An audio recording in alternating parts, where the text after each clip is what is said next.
if you're having issues with the Google Play Store and you want to reinstall it, if you go to your settings, go into apps and then manage apps, find Google Play Store, click uninstall updates and then click back on it, full stop.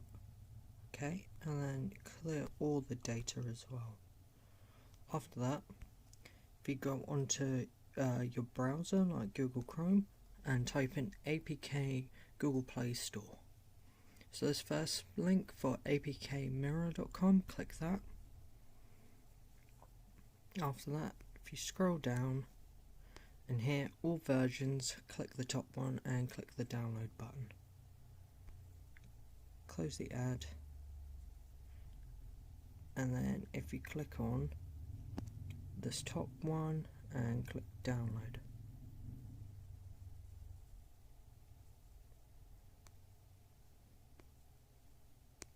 And download APK.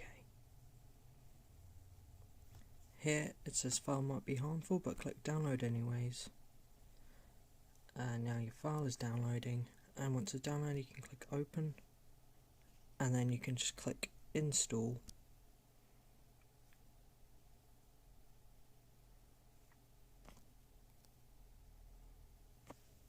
And once that's all installed, here we are, and you can click open and your Google Play Store will be working again.